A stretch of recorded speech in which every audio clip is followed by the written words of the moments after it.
satu menjual perhiasan ke toko Barus, sudah 3 kali berarti dia menjual di situ, seharga 280 juta. Namun demikian meminta untuk dikerjakan menempah kembali menjadi gelang dan cincin sebanyak 75 gram. Tetapi belum sempat dijadikan barang. Inilah yang kita sita, emas batangan yang belum ditempah dari toko emas tersebut. 13 November, tersangka 1 bertemu dengan tersangka 2 di SPBU, menyerahkan kembali uang 10 juta sambil menanyakan apakah semuanya aman. Ternyata tersangka 2 itu memiliki kedekatan juga dengan korban Hakim, sehingga tersangka 1 ini sering menanyakan bagaimana perkembangan situasi pasca pembakaran di TKP, bagaimana perkembangan keluarga korban. Oleh tim kita beserta dengan barang bukti lengkap dan sempurna. Lanjut. Inilah barang bukti hasil kejahatannya yang disita dari tersangka 1. Motor nanti ada di bawah. Cincin yang diserahkan kepada istri tersangka dan hasil uang sebanyak sekitar berapa? 200 juta. Buku rekening yang ada, buku rekening atas nama istri, buku rekening atas nama anak, dan baru dibuka dan uang hasil kejahatan dimasukkan ke situ. Lanjut. Rencana pencurian dan pembakaran, menerima hasil kejahatan 25 juta rupiah dan ikut serta menjual hasil pencurian emas bersama tersangka 1. Itu adalah barang bukti yang berhasil kita sita, ada di depan sini juga. Kemudian selanjutnya tersangka 3 HS peran membantu tersangka 1 menjual perhiasan ke toko Munte dan menerima hasil penjualan emas. Barang bukti ada yang pada saat dipakai sudah kita sita. Lanjut. Pemilik toko emas Barus, perannya membeli hasil kejahatan penadah dari tersangka pertama sebanyak 3 kali, berupa cincin 4 buah, kalung 3 buah, gelang 4 buah, anting 3 buah, dan nilainya cukup fantastis, yang kesemuanya itu diterima oleh tersangka 4 tanpa adanya dokumen atau tanpa adanya surat-surat dari perhiasan itu sendiri. 1 keping emas hasil leburan berhasil kita sita, yang rencananya akan dibuat cincin gelang untuk tersangka 1.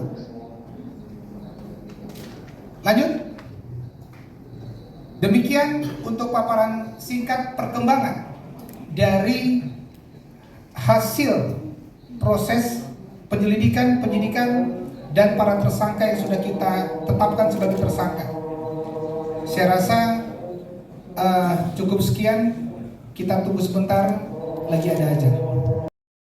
Untuk kita semua, yang terhormat Bapak Direktur Kriminal Umum Polda Sumatera Utara, yang kami hormati dan kami banggakan Bapak Kapolrestabes Medan, Kepala Pengadilan Tinggi Sumatera Utara, dan seluruh peserta rilis yang kami hormati dan yang kami banggakan rekan-rekan jurnalis. Terima kasih untuk kesempatan yang diberikan kepada kami dari Laboratorium Forensik untuk membagi sedikit informasi yang kami temukan di TKP. Dapat kami sampaikan bahwa ketika kami datang ke TKP, ada beberapa kami melihat TKP sudah tidak utuh. TKP sudah tidak utuh.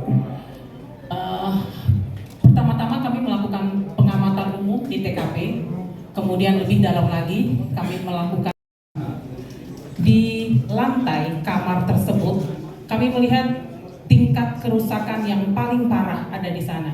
Secara logika kami berpikir bahwa di sanalah paling lama kontak api karena sampai ubinnya pecah bahkan berubah warna. Kemudian abu arang. Abu arang itu kami kerok, kami amankan. Kemudian itulah yang kami lakukan pemeriksaan di laboratorium. Ketika dilakukan pemeriksaan, pada kesempatan pertama itu kami melakukan dengan instrumen yang namanya gas kromatografi mass spektrofotometer. Itu adalah instrumen yang mutakhir yang paling cocok untuk metode pemeriksaan bahan bakar. Nah, di sana kami menemukan ada fraksi gasoline. Gasoline, ya. Gasoline itu adalah bahan bakar yang susunannya rantai-rantainya itu disusun oleh hidrokarbon. Jadi unsur hidrogen dan unsur karbon. Ini adalah unsur yang umum ditemukan pada bahan bakar. Jenisnya adalah gasoline. Gasoline itu adalah Kemudian kami melakukan pendalaman pada kunjungan yang kedua, tetap mengambil sisa-sisa abu arang yang ditemukan di TKP. Kemudian ini kami bawa ke laboratorium dan match isinya, kuat indikasinya kebakaran itu adalah disengaja. Selanjutnya kami juga mendapat kiriman dari penyidik, kiriman berupa celana yang terakhir digunakan oleh tersangka saat melakukan tindakan pembakaran. Kami melakukan pernyataan informasi yang dapat kami berikan dari laboratorium forensik. Selanjutnya kami serahkan kepada Bapak Kapolrestabes. Bismillahirrahmanirrahim. Assalamualaikum warahmatullahi wabarakatuh. Salam sejahtera bagi kita semua. Salam Om Swastiastu, Namo Buddhaya, salam kebajikan. Yang sangat saya hormati dan saya banggakan Bapak Kapolrestabes Medan, dan yang saya hormati dan saya banggakan Bapak Dir Deskrimum, ya. Dan saya hormati dan saya banggakan Ibu dari Lapor, dan yang saya hormati dan saya banggakan Kasat Reskrim. Pertama-tama kita panjatkan puji syukur kehadiran Ketua Pengadilan Negeri Medan serta Wakil Ketua Pengadilan Negeri Medan beserta Yang Mulia Ketua Mahkamah Agung Republik Indonesia dan Yang Mulia Bapak Wakil Ketua Pengadilan Bapak Wakil Ketua Mahkamah Agung Republik Indonesia, menyampaikan terima kasih yang sebesar-besarnya kepada yang kami hormati Bapak Kapolda, merupakan sahabat saya dalam sinergitas di bidang hukum, dan kemudian kepada Bapak Kapolrestabes Medan dan Bapak Direskrimum dan Ibu dari Lapor serta Pak Kasat Reskrim. Sekali lagi sangat-sangat terima kasih. Merupakan suatu kerja yang luar biasa. Sudah 10 hari yang begitu singkat bisa diungkap suatu peristiwa yang begitu ruwet, dengan izin Tuhan dan bimbingan Tuhan, dan kesabaran dan profesionalisme dari Bapak beserta jajarannya sehingga bisa diungkap. Kami sekali lagi berterima kasih. Kami tadi juga ditelepon oleh Bapak Kapolda bahwa pada jam 15 akan ada press release, dan kami mohon izin untuk hadir. Sebenarnya cukup Pak KPN dan Pak KPN, tapi saya dengan beliau ini ke lapangan, diem-diem ke lapangan tempat peristiwa itu sudah 2 kali diem-diem.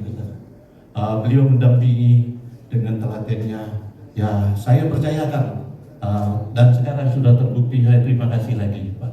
Saya sengaja minta izin Pak Kapolda untuk hadir juga di sini.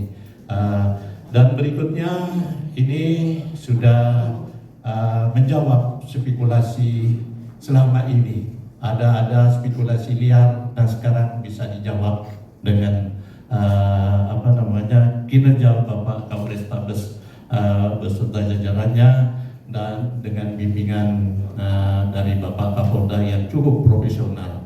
Ini bukti daripada kolaborasi dan sinergitas Ketua Pengadilan Tinggi beserta Bapak Kapolda Sumatera Utara, dan sinergitas dan kolaborasi dari Ketua Pengadilan Negeri dan Wakil Ketua Pengadilan Negeri dengan Bapak Kapolrestabes Medan beserta jajarannya. Sekali lagi terima kasih. Berikutnya kami serahkan kepada dan kami hormati pada proses hukum lebih lanjut. Demikian yang bisa saya sampaikan, kurang lebihnya mohon maaf.